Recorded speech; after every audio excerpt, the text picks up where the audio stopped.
Did you know there's a guy who rode on a wave for 7.5 miles?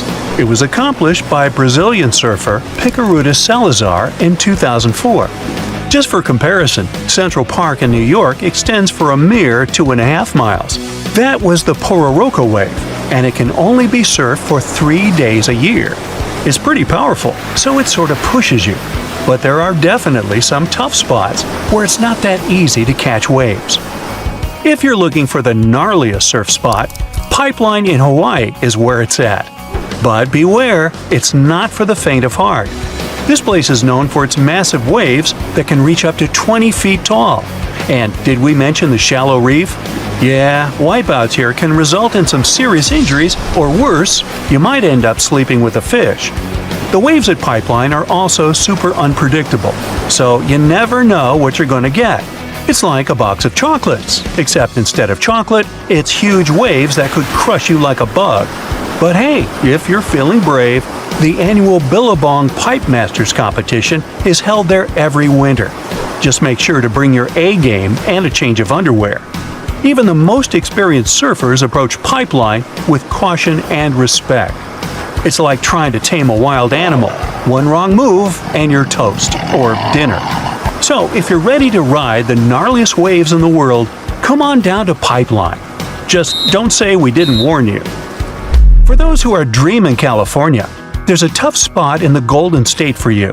Mavericks is notorious for its massive swells and strong currents, making it a challenge even for experienced surfers.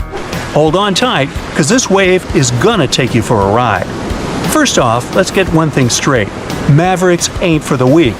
This bad boy can reach heights of up to 60 feet. But hey, if you're a seasoned surfer and you're feeling brave, then Mavericks is the place to be. Located just off the coast of Half Moon Bay, this spot is known for its massive swells and killer waves. It's like the Hulk of surf spots, big, bold, and ready to smash. Now, don't go thinking that Mavericks is all about the waves. Oh no, my friend. This spot is also home to some of the coolest surfers around.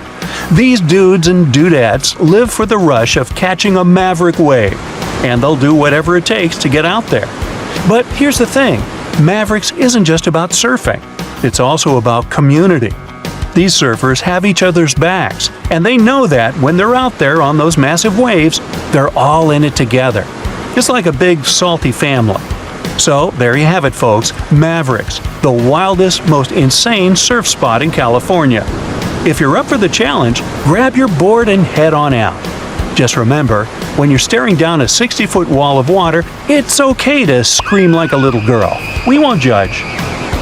Chupo in Tahiti also has some of the heaviest waves in the world, breaking over a shallow reef and creating intense barrel rides. First of all, the name itself is a mouthful. It's pronounced Chupo, and it means broken skulls in Tahitian. Yeah, you heard that right, broken skulls. The waves at Chupo are massive and can reach up to 23 feet high and break over a shallow reef, which creates a super powerful wave that can barrel for hundreds of yards. And if you wipe out, well, let's just say you'll be getting up close and personal with that reef. It's like a cheese grater for your skin. So make sure you bring some Band-Aids and a good insurance policy. But hey, if you're up for the challenge, Chupo is one of the most epic surf spots in the world. However, I hope you're going to choose a much safer spot. If you're looking for some cool waves, but don't want to risk your life, then you gotta check out these safe surfing spots around the world. First up, we got Waikiki Beach in Hawaii. This spot is perfect for beginners and pros alike, with consistent waves and a sandy bottom. Plus, there are lifeguards on duty to keep an eye out for any trouble. Next, there's Bondi Beach in Australia. This iconic beach is known for its beautiful scenery and chill vibes, but it also has some great waves for surfing. The water is shallow, and there are plenty of surf schools around to teach you the ropes, or in this case, the boards. But if you're looking for something a little more exotic, head over to Nocera in Costa Rica. This spot has warm water, consistent waves, and a laid-back atmosphere. Plus, the locals are super friendly and will welcome you with open arms. Last but not least, there's Muizenberg Beach in South Africa. This spot has some of the most consistent waves in the world, but they're not too big or dangerous. Plus, there are shark spotters on duty to keep you safe from any unwanted attention from local carnivores. But no matter how safe the spot is, you're still going to need some cool life hacks to bring your surfing to a brand new level. Have you ever wondered why surfers use wax on their boards?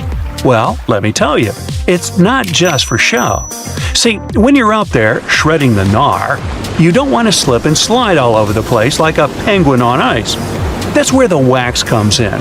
Basically, the wax creates a grip on the board so you can stick to it like peanut butter on bread. Without it, but here's the thing, not all wax is created equal. You gotta find the right kind for your board and the water conditions.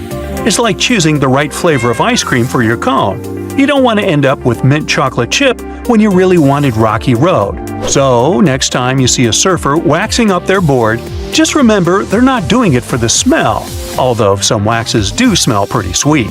They're doing it so they don't wipe out and embarrass themselves in front of all the folks on the beach. And that's worth its weight in gold.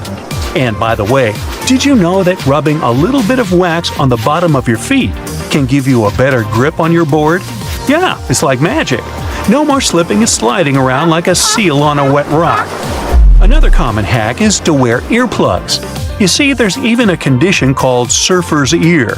Surfers are constantly exposed to cold wind and water, and some of them even surf in cold temperatures. If your ears are constantly exposed to cold, your ear canal may shrivel up. As a consequence, water, wax, you, and even air all get trapped in your ear, which may lead to certain infections.